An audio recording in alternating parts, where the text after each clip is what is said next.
702-759-7999. That's the telephone number if you want to contribute to the program today. Folks, I want you to imagine for a second that instead of Mexicans coming across the southern border and, people from South America and Central America, instead of that, I want you to imagine that they were Russians.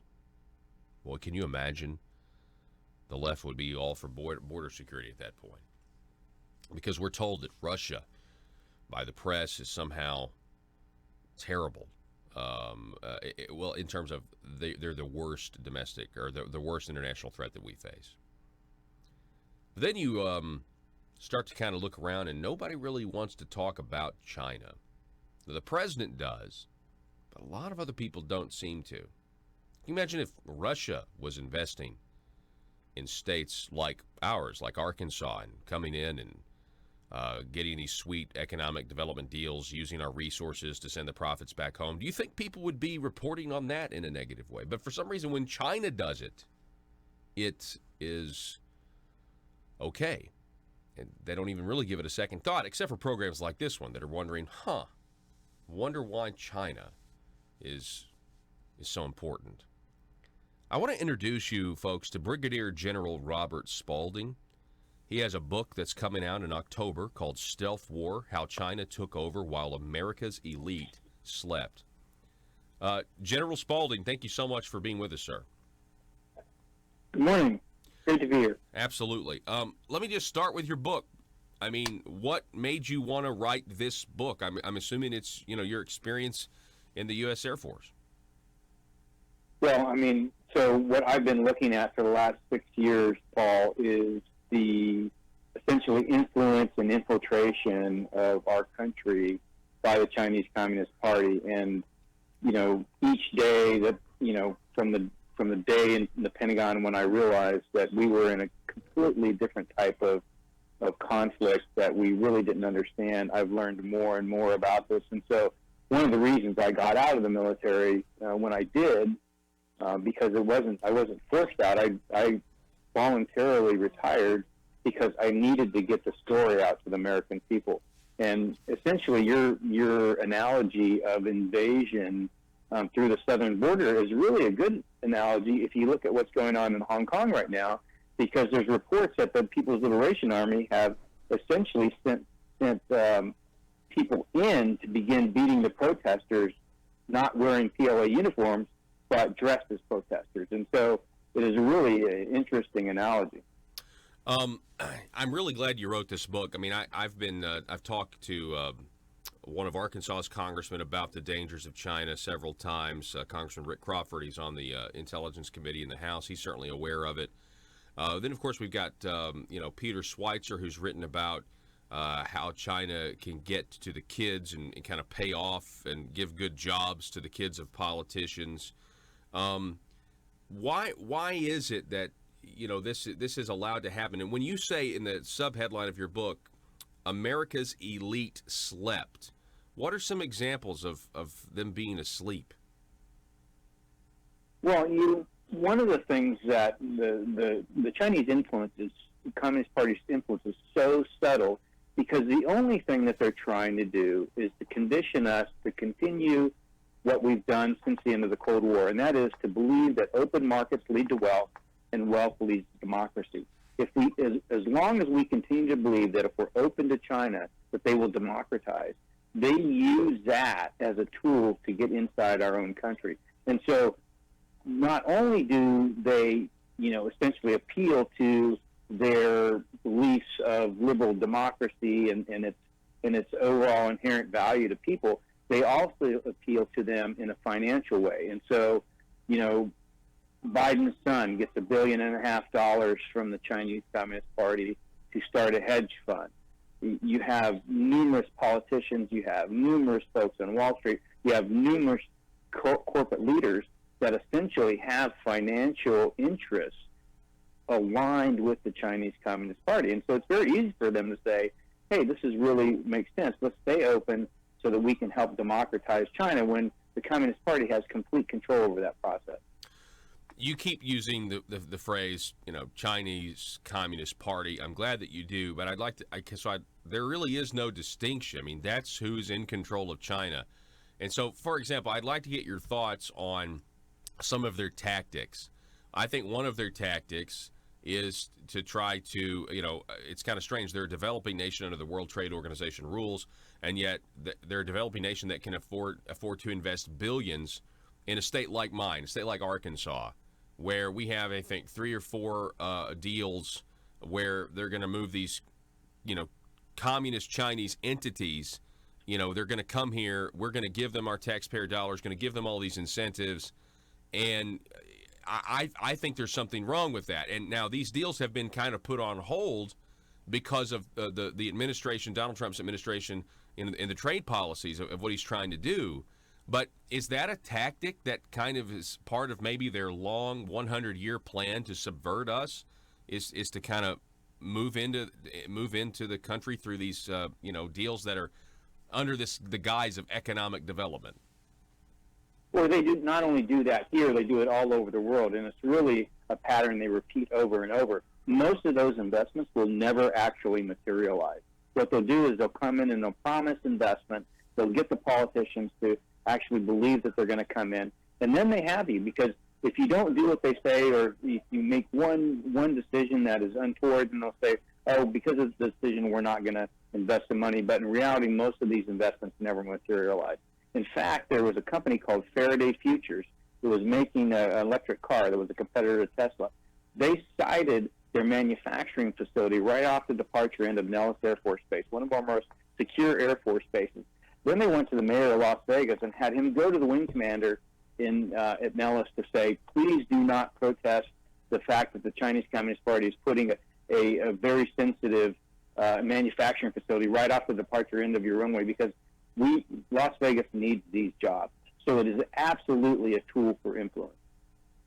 Yeah, we had some, there was in Arkansas some Chinese nationals last year that were indicted for trying to steal rice technology. There's other reports of, somebody just walking up on a farm and taking a handful of soybeans. It's like, what? It's incredible. Now, I'd like to get your thoughts. Again, we're talking, excuse me, with Brigadier General Robert Spalding, Senior Fellow at the Hudson Institute. I love that speech, by the way, that Vice President Mike Pence gave last year at the Hudson Institute, detailing a lot of this stuff when it comes to the dangers of China at all levels, what they're doing, trying to influence, and militarily, economically, trying to essentially subvert the United States as the dominant superpower in the world.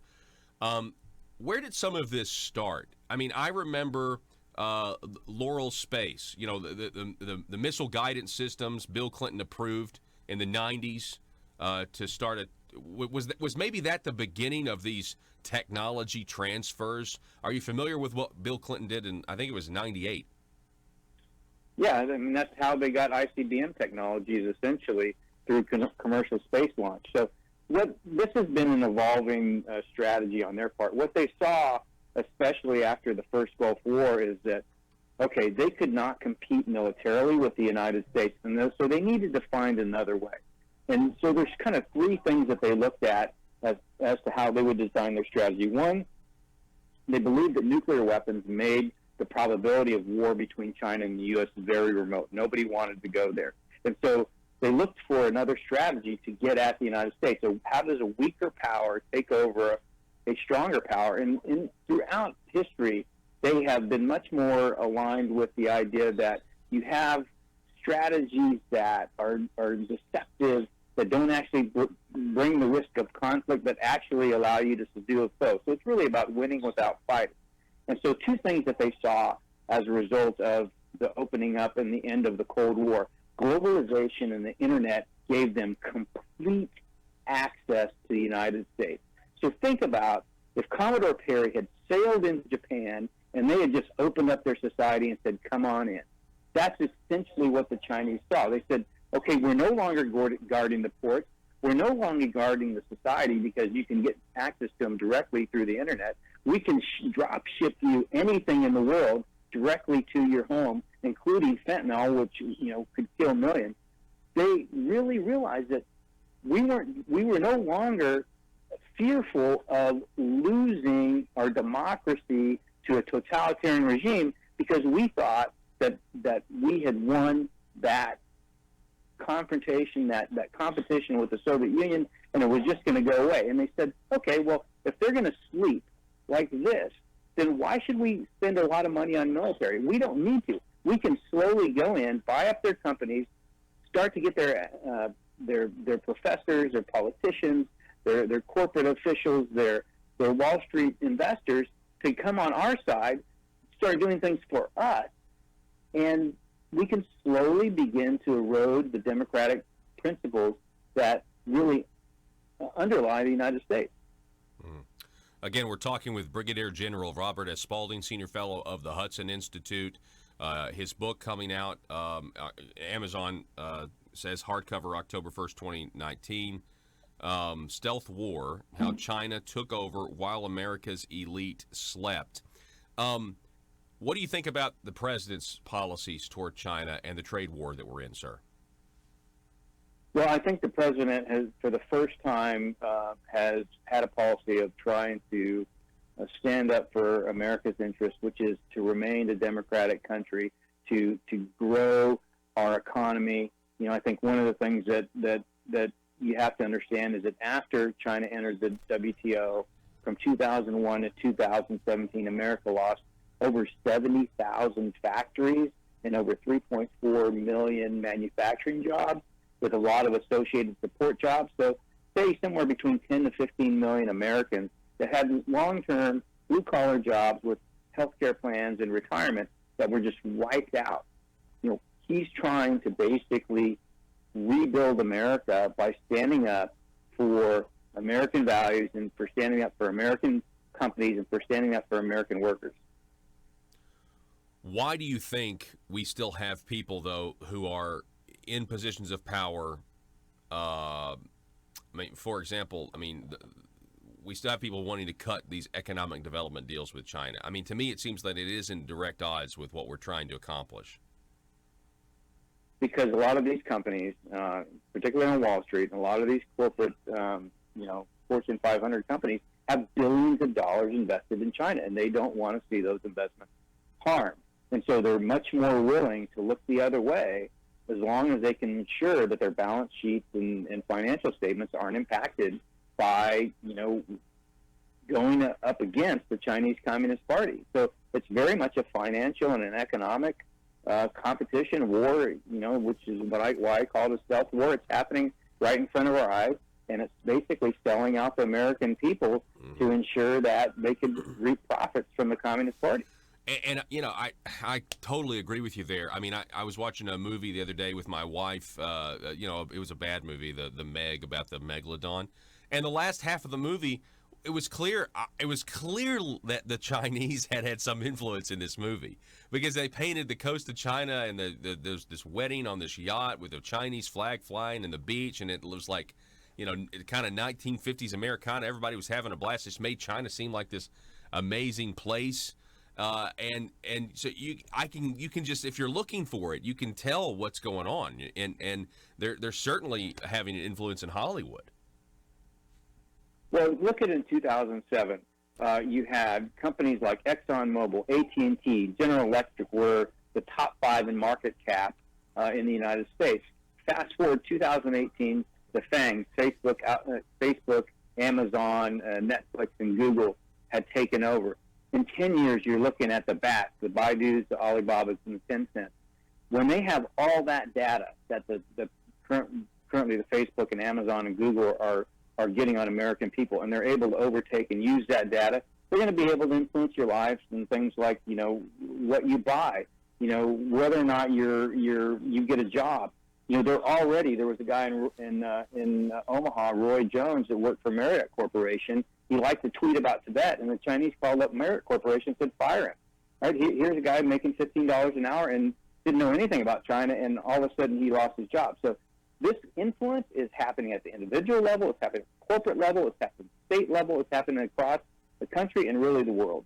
Gosh, that's just unbelievable to me. Well, hey, I look forward to reading your book, sir. I thank you for your service in serving our country in the military.